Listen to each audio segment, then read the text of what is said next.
says, is it permissible to interact with jinn, not to harm others, but just like that?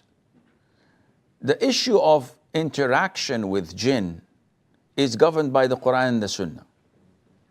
We know that Prophet Sulayman, peace be upon him, asked Allah Azza wa Jal the ability to control the jinn. And he asked Allah not to give this ability to anyone after him.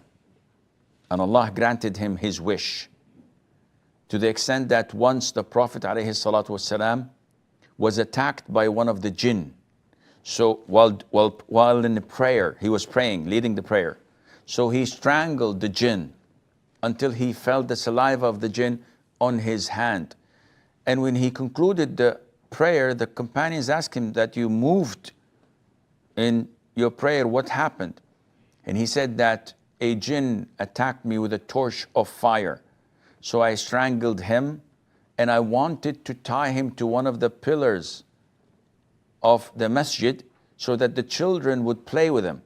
But then I remembered the wish of my brother Sulayman and how Allah granted it to him, so I let him go.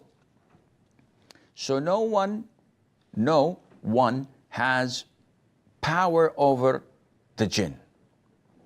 Now, can jinn be seen in public? The answer is no. We cannot see them in their true form. They can adopt a character such as a dog, maybe a human being, and transform into that. And we can see that. But this is very rare. Can they communicate to us? This is possible. There were people who were addressed by the jinn. But such communication is not normal. Can they work for us? The answer is no. They may help us without us knowing. The righteous of the jinn can do things to us and help us without knowing. They can be among those who attend lectures in the masjid and listen to the Quran. Who knows, maybe they're watching us now. This is all possible, part of the religion. This is how they learn their religion. But to claim that we can communicate with them, chit-chat, and maybe WhatsApp them, and that they would serve us to do things we want them to do, this is not permissible. Because they would not obey you unless you worship them. They cannot work for you just because you're a righteous person. Otherwise, they would have worked for Abu Bakr, Umar, Uthman, Ali, and the great companions, which we have no recollection of.